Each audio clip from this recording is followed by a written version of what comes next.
그 사대강 사업 시작할 무렵에 어떻게 되는지에 대해서는 우리 사회가 아직 놓치고 있는 부분이 하나 있습니다. 처음에 그 이명박 전 대통령이 그 한반도 대운하를 하면은 모래를 팔아가지고 8조 원을 만들기 때문에 그런다고 했죠. 국민의 돈 한 푼도 안 든다. 그렇죠. 그래서 그것을 건설사들이 이제 붙어가지고 이게 계산을 해보니까 이건 택도 없거든요. 네. 13조로 갑자기 8조가 올라가면서 이게 국가 재정 사업으로 바뀌어 버립니다. 그렇죠. 그러다가 또 이 쫌딱 하다가 이게 22조 원으로 바뀌게 됩니다. 그렇죠. 그런데 숨어 있는 돈은 한 10조 이상 더 되죠. 또 추가로 들어가는 것들이. 그러니까 이게 그 엄청난 어떤 그 과정을 본다 그러면은 왜 그렇게 민자 사업, 그러니까 사업이 되니까 와서 우리 고속도로 보면 민자 고속도로 많지 않습니까? 똑같은 거였거든요. 근데 그것이 갑자기 바뀌면서 국가 재정이 이제 투입되는 사업이 되면서 그런 어떤 그 비하인드 스토리도 밝히게 되고, 그리고 아까 건설기술연구원을 말씀하셨는데, 그 우리나라 최고 저도 그 2년 옛날에 근무하다가 학교로 갔는데, 그 마스터 플랜을 만들었던 친구가 제 술 친구였었어요. 사대강 마스터 왜 플랜. 이렇게 친구 선배들 이렇게 많아요? 학교 선배 후배 친구. 제가 그쪽에 있으니까요. 네. 그래서 그 친구가 상당히 술 마시면은 잘 통하고, 그리고 생각도 건전했었어요. 우리나라의 하천은. 그래서 어느 한 순간, 사대강 사업에 몰입을 하면서, 딱 만나가지고 이야기를 해보니까, 그때 사당에 그 아파트, 이상한 아파트 있죠. 거기에 별도의 아지트, 예, 아지트를 활용을 했더랬어요. 예, 그 아지트가 있어서 거기서 설계를 다 했었어요. 그래서 제가 만났어요. 만났는데, 생각이 완전히 다르더라고요. 그래서 그 친한 친구가 이제 이래 되니까 서로 멀어지잖아요. 네. 그래서 지금 그 친구는 이제 건설기술연구원을 이제 그만두고 개인 회사를 하고 있는데, 참, 그러니까, 제가 기술자들, 이 학자들 일부 변명하는 것도 있지만은, 말 그대로 이게 어떤 큰 권력이 휘몰아치는 바람에 의해서 휩쓸려가는 학자들도 있더라. 물론 우리가 용서할 수는 없지만은, 그래도 네, 그런 그러니까 개인 이득을 바라고 하는 사람도 있지만, 예. 이것이 국가적 트렌드구나 하고 예. 휩쓸려가는 사람들도 있었다. 아니, 그냥 그거 하면서요, 제조사나 한다, 이렇게 생각하는 사람도 있을 겁니다. 저는 그럴 거라고 생각을 해요. 왜냐하면 이제 이게, 워낙 대통령의 확신이 컸고, 그리고 솔직히 제가 국토부 편을 조금 들어주자면, 국토부 안에서는 신중론도 상당히 있었어요. 그러니까 이거를 이렇게 한꺼번에 하는 거고, 갑자기 돈 하나도 안 들이고 한다고 그랬는데, 이걸 다시 이렇게 재정사업으로 하는 게 문제가 있지 않느냐. 그래서 내부에서 대안도 좀 가지고 있었습니다. 근데 청와대에 가서 말을 못 하는 거예요. 청와대에만 가서 조금 얘기를 하면은 그냥 뭐가 좀 날아가는 거지 뭐. 그러니까 말을 못 해요. 그러니까 이렇게 되면 모든 관료에 관련된 사람들은 다 순치될 수밖에 없습니다. 그냥 따라갈 수밖에 없어요. 끝에 동조방조 언론. 동조 방조 언론. 오른쪽 끝에. 한겨레는 어떠셨나요? 한겨레는 굉장히 많이 썼습니다. 사대강 반대 기사를. 네. 비판 언론 하셨습니다. 한겨레는 기억이 나는 네. 게, 그때 김희택. 네, 이미택 기자요. 김희택 기자님. 김희택. 네. 그분이 이제 사대강 TF를 만드셔가지고, 일주일에 한 번씩 저를 불러가지고, 기자분들하고, 네. 한두 달 동안 특집한다고 했는데, 되게 힘들었습니다. 근데 말이죠. 제가 사실은 지금도 잘 모르겠는 게. 이게 참, 조중동을 의미하는 겁니까? 제가, 그렇죠. 주류 언론을 얘기하는 거죠. 근데 제가 정말로 참 이해가 안 되는 게, 여러분들은 또 제가 이걸 얘기하면 또 사쿠라다 이런 얘기 하실지 모르지만, 제가 조선하고 중앙일보 같은 경우가 사실은 팩트를 발견하고 이러는 데는 굉장히 놀라운 기량을 가진 기자들이 많아요. 그런데 그래서 이 사람들은 조금만 더 들어가면은, 정말 한 걸음 더 들어가면 굉장히 잘할 수 있는 사람들이 판단도 되고. 그런데 제가 청계천 할 때까지만 하더라도 이명박 시장을 옹호해 준 거는 그거는 조금 의견이 나랑 다를 수도 있다 뭐 이럴 수가 있는데 4대강 사업 같은 경우에는 정말 말도 안 되는 반론들, 그러니까 반론들이 너무나 탄탄한 논리로 얘기를 했기 때문에 그럼에도 불구하고 어쩜 이렇게 안 써줄 수가 있느냐. 정말 정말 그럴 수는 없습니다. 왜냐하면 제가 정말 저거 하면은 제가 국회의원이 2009년 말에 돼가지고 제가 1년 동안 제가 그 브리핑룸에 가가지고 한 것만 100번 이상 되고 맨날 이 보도 들고 가가지고 사대강 얘기 많이 이거 하나 하셨죠, 사대강. 하잖아요. 맨날 조금만 언론에 뭐 한겨레에서 실어주고 앞에도 조금만 언론 한겨레. 아니야 조금 전에 한겨레에서는 일면에도 갔지만 나머지는 다 조금만 언론에서만 나오고요. 제가 조중동 앞에 실려본 적이 거의 없습니다. 아무리 팩트를 얘기해도. 아무리 큰 팩트를 문제점을 얘기하고 지적해도. 그리고 엄청난 팩트가 저걸 얘기하고 국정감사에서 얘기하고 그래도 안 나와요. 조중동에서는. 뭐 지금도 여러분들 뭐 다 그래서 알지만 근데 제가 정말 이해가 안 되는 게 제가 정치적으로 뭐 그러는 거는 제가 이해를 한다는 게 아니라 뭐 하여튼 이해는 되는 대목인데 이거는 기술적인 거고 환경에 관련된 거고 국토에 관련된 거고 우리 환경의 오염에 관련된 건데 어떻게 이럴 수가 있냐. 제가 그때 막 기자들마다 니네들 어떻게 이럴 수가 있냐 막 그런 소리를 했었어요. 그럼 뭐라든가요? 조선일보 기자들은. 피합니다.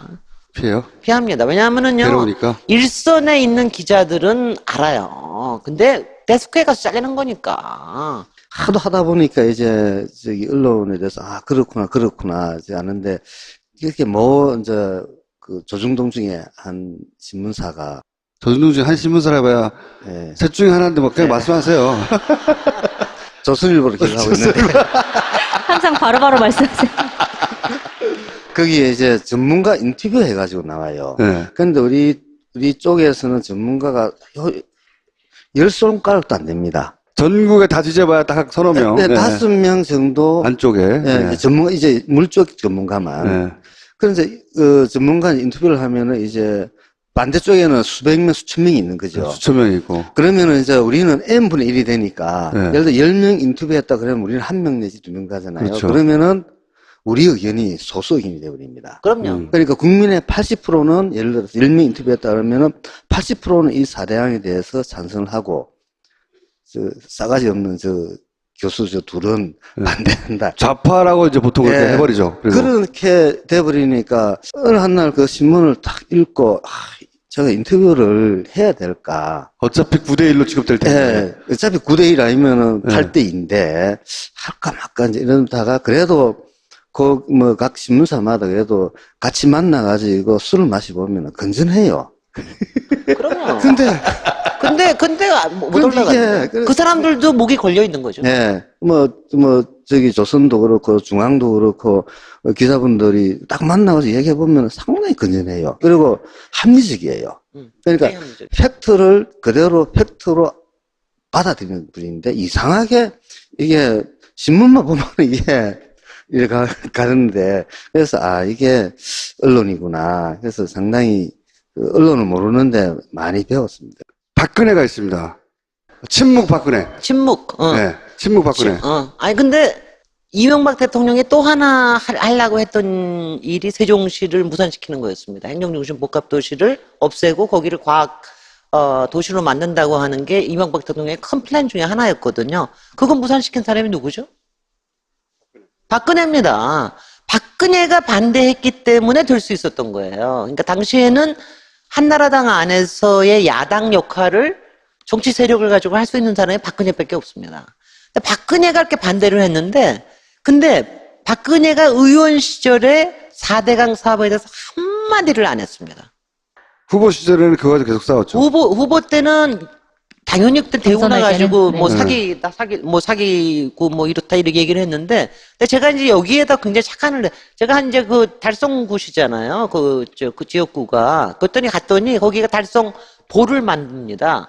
근데 거기 가서 현장에 제가 갔더니 박근혜 의원이 한 번도 안 오셨다는 거예요, 여기에. 내가 이거 분명히 속으로 반대하는 건 맞구나. 그래서 박근혜 의원한테 제가 굉장히 많이 여러 좀 찝적됐습니다. 제가 이명박 대통령 시절에 뭘 좀 반대해달라. 4대강 반대 좀 도와달라. 조금이라도 좀 뭐 좀 하게 해달라. 꼼짝안합니다. 근데 더 이상은 대통령이 된다면은 잡을 힘을 가졌는데도 그게 이상한 거예요. 그건 더 이상합니다. 1차 2011년도 1월 달에 이명박 정부 시절에 감사원 은진수 씨가 해가지고, 봐주기 감사를 했잖아요.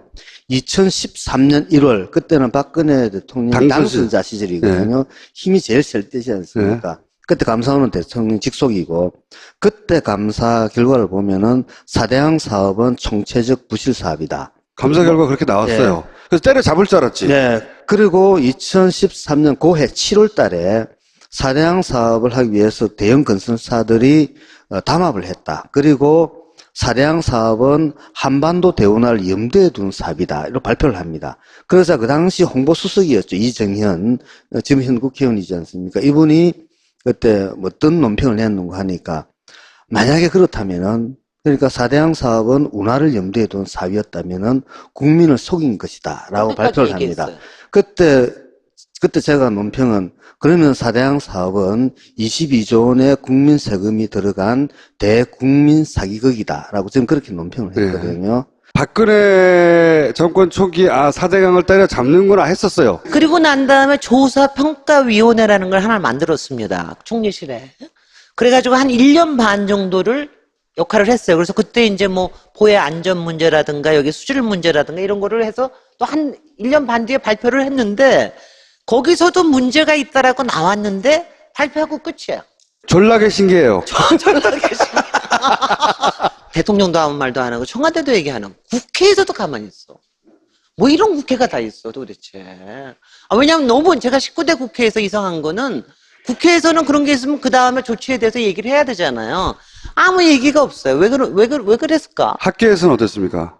예, 학계에서도 지금, 수산학회를 포함해가지고, 물밑에서 엄청난 지금 저항의 움직임이, 자기들은 정당한 일을 했다고 논리를 만들어내는. 예. 그리고, 문재인 정부가 물과 관련된 하천 정책이 성공하기를 바라지 않는 것 같아요. 그래야지 자기들이 했던 일이 정당화되니까요. 예. 그리고 이게 지금 현재 이런 형태로 우리가 전문가들이 있다 그러면은 우리 사회는 제2, 제3의 사대항 사업이 또 나타난다. 지금 사대항 사업과 관련해가지고 1157명이 훈포장을 받았습니다. 표창을 받은 사람이. 예, 그쪽에서 그 당시에 이제 화이트 리스트겠죠. 예.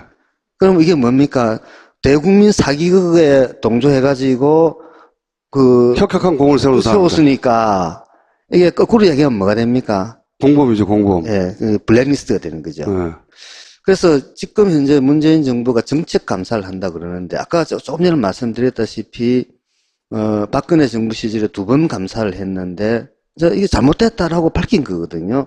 밝혔는데 문재인 정부가 들어서서 정책 감사인데 그 핵심을 보면은 도대체 국민을 속이는 사업에 22조 원의 예산으로 어떻게 국가 조직 전체가 일사불란하게 그 일을 할 수 있는 시스템인가. 그걸 밝혀보자는 거죠. 그리고 또 하나는 우리나라 기관마다 견제 기능들이 있거든요. 견제 기능. 예, 기획예산처에서 예산 견제하죠. 환경부는 남대로 환경력 평가하고 이런 어떤 견제하는 시스템이 있는데 이 시스템이 완전히 무너져 버렸습니다. 그리고 그 과정에서 불법이 있다 또는 정당성을 만들기 위해서 어떤 이상한 논리를 만들었다. 그런 것들이 많거든요. 그와 관련된 공무원 전문가들에 대해서는 우리 사회가 꼭 책임을 저는 물어야 된다고 봅니다. 그래서 그게 이제 우리가 적폐청산이라 그러면은 인적청산에 해당되겠죠. 그 다음에 하나는 이와 같이 잘못된 시스템을 어떻게 그러면 고칠 것이냐. 이것도 하나의 중요한 과제라고 봅니다. 감사원에서 드디어 결정했습니다. 정책감사 시작한다고. 그래서 이제 그거는 뭐 분명히 정책감사.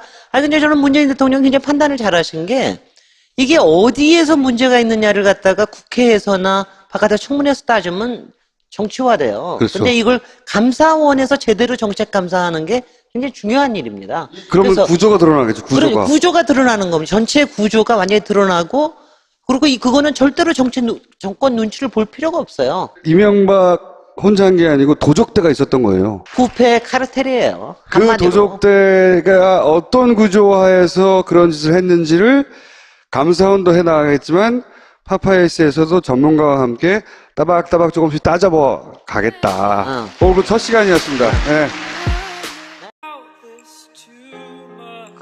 그 사대항 사업 시작할 무렵에 어떻게 되는지에 대해서는 우리 사회가 아직 놓치고 있는 부분이 하나 있습니다. 처음에 그 이명박 전 대통령이 한반도 대운하를 하면은 모래를 팔아가지고 8조 원을 만들기 때문에 그런다고 했죠. 국민의 돈 한 푼도 안 든다. 그렇죠. 그래서 그것을 건설사들이 이제 붙어가지고 이게 계산을 해보니까 이건 택도 없거든요. 네. 13조로 갑자기 8조가 올라가면서 이게 국가 재정 사업으로 바뀌어 버립니다. 그렇죠. 그러다가 또 이 쫌딱쫌딱 하다가 이게 22조 원으로 바뀌게 됩니다. 그렇죠.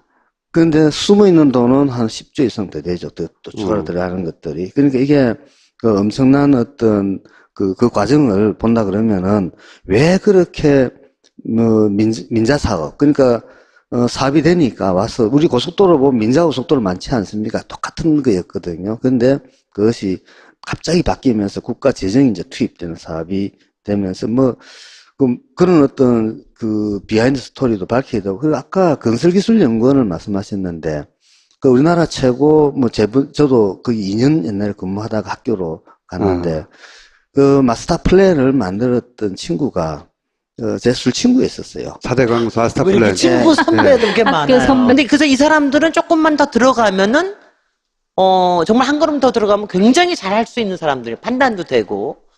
그런데 제가 청계천 할 때까지만 하더라도 이명박 시장을 옹호해 준 거는, 그거는 조금 의견이 나랑 다를 수도 있다, 뭐 이럴 수가 있는데, 4대강 사업 같은 경우에는 정말 말도 안 되는 반론들, 그러니까 반론들이 너무나 탄탄한 논리로 얘기를 했기 때문에, 그럼에도 불구하고 어쩜 이렇게 안 써줄 수가 있느냐. 정말 그럴 수는 없습니다. 왜냐하면 제가 정말 저거 하면은, 제가 국회의원이 2009년 말에 돼가지고 제가 1년 동안 제가 그 브리핑룸에 가가지고 한 것만 100번 이상 되고 맨날 이 보도 들고 가가지고 사대강 얘기 많이 이거 하나 하셨죠, 하잖아요. 맨날 조금만 언론에 한겨레에서 실어주고 앞에도 조금만 언론 한겨레. 아니야. 조금 전에 한겨레에서는 일면에도 갔지만 나머지는 다 조금만 언론에서만 나오고요. 제가 조중동 앞에 실려본 적이 거의 없습니다. 아무리 팩트를 얘기해도. 아무리 팩트를 큰 얘기하고, 대점을 지적해도. 그리고 엄청난 팩트가 저걸 얘기하고 국정감사에서 얘기하고 그래도 안 나와요. 조중동에서는. 뭐 지금도 여러분들 뭐 다 그래서 알지만, 근데 제가 정말 이해가 안 되는 게, 제가 정치적으로 뭐 그러는 거는 제가 이해를 한다는 게 아니라 뭐 하여튼 이해는 되는 대목인데, 이거는 기술적인 거고 환경에 관련된 거고 국토에 관련된 거고. 제가 그쪽에 있으니까요. 네. 그래서 그 친구가 상당히 술 마시면은 잘 통하고, 그리고 생각도 건전했었어요. 우리나라의 하천은. 그래서 어느 한 순간, 4대강 사업에 몰입을 하면서 딱 만나가지고 이야기를 해보니까, 그때 사당에 그 아파트, 이상한 아파트 있죠. 거기에 별도의 아지트를 활용을 했더랬어요. 그 아지트가 있어, 거기서 설계를 다 했었어요. 그래서 제가 만났어요. 만났는데, 생각이 완전히 다르더라고요. 그래서 그 친한 친구가 이제 이래 되니까 서로 멀어지잖아요. 네. 그래서 지금 그 친구는 이제 건설기술연구원을 이제 그만두고 개인 회사를 하고 있는데, 그러니까, 제가 기술자들, 이 학자들 일부 변명하는 것도 있지만은, 말 그대로 이게 어떤 큰 권력이 휘몰아치는 바람에 의해서 휩쓸려가는 학자들도 있더라. 물론 우리가 용서할 수는 없지만은, 그래도 그런 어떤 개인 이득을 바라고 하는 사람도 있지만, 이것이 국가적 트렌드구나 하고 휩쓸려가는 사람들도 있었다. 아니, 왜냐면 그거 하면서요, 제조사나 한다, 이렇게 생각하는 사람도 있을 겁니다. 저는 그럴 거라고 생각을 해요. 왜냐하면 이제 이게, 워낙 대통령의 확신이 컸고, 그리고 솔직히 제가 국토부 편을 조금 들어주자면, 국토부 안에서는 우리 환경의 오염에 관련된 건데 어떻게 이럴 수가 있냐. 제가 그때 막 기자들 만나, 니네들 어떻게 이럴 수가 있냐, 막 그런 소리를 했었어요. 그럼 뭐라든가요? 조선일보 기자들은? 피합니다. 피해요? 피합니다. 왜냐하면은요, 괴로우니까? 일선에 있는 기자들은 알아요. 근데 데스크에 가서 잘리는 거니까. 하도 하다 보니까 이제 언론에 대해서 그렇구나 이제 아는데, 이렇게 이제 조중동 중에 한 신문사가, 조중동 중에 한 신문사라 해봐야 셋 중에 하나인데 그냥 말씀하세요. 조선일보를 기록하고 있는데, 항상 바로바로 말씀하세요. 거기에 이제 전문가 인터뷰 해가지고 나와요. 네. 근데 우리 쪽에서는 전문가가 열 손가락도 안 됩니다. 전국에 다 뒤져봐야 딱 서너 명. 네, 5명 정도. 안쪽에. 예, 이제 물쪽 전문가만. 그래서 전문가 인터뷰를 하면은 이제 반대쪽에는 수백 명, 수천 명이 있는 거죠. 수천 명이고. 그러면은 이제 우리는 N분의 1이 되니까, 예를 들어 10명 인터뷰했다 그러면 우리는 1명 내지 2명 가잖아요. 그렇죠. 그러면은 우리 의견이 소수 의견이 되어버립니다. 그럼요. 그러니까 국민의 80%는 예를 들어서 10명 인터뷰했다 그러면은 80%는 이 사대항에 대해서 찬성을 하고, 싸가지 없는 교수 둘은 반대한다. 좌파라고 이제 보통 그렇게 해버리죠. 그래서. 그렇게 돼버리니까 어느 한날 신중론도 상당히 있었어요. 그러니까 이거를 이렇게 한꺼번에 하는 거고 갑자기 돈 하나도 안 들이고 한다고 그랬는데 이걸 다시 이렇게 재정사업으로 하는 게 문제가 있지 않느냐. 그래서 내부에서 대안도 좀 가지고 있었습니다. 근데 청와대에 가서 말을 못 하는 거예요. 청와대에만 가서 조금 얘기를 하면은 그냥 뭐가 날아가는 거지 뭐. 그러니까 말을 못 해요. 그러니까 이렇게 되면 모든 관료에 관련된 사람들은 다 순치될 수밖에 없습니다. 그냥 따라갈 수밖에 없어요. 끝에 동조 방조 언론. 동조 방조 언론. 오른쪽 끝에. 한겨레는 어떠셨나요? 한겨레는 굉장히 많이 썼습니다. 4대강 반대 기사를. 네. 비판 언론 하셨습니다. 한겨레는 기억이 나는 게 그때 김희택. 네, 이미택 기자요. 김희택 기자님. 김희택. 네. 그분이 이제 4대강 TF를 만드셔가지고 일주일에 한 번씩 저를 불러가지고 기자분들하고 한두 달 동안 특집한다고 했는데 되게 힘들었습니다. 근데 말이죠. 제가 사실은 지금도 잘 모르겠는 게 이게 조중동을 의미하는 겁니까? 제가 그렇죠. 주류 언론을 얘기하는 거죠. 근데 제가 정말로 참 이해가 안 되는 게 여러분들은 또 제가 이런 얘기하면 또 사꾸라다 이런 얘기 하실지 모르지만 제가 조선하고 중앙일보 같은 경우가 사실은 팩트를 발견하고 이러는 데는 굉장히 놀라운 기량을 가진 기자들이 많아요.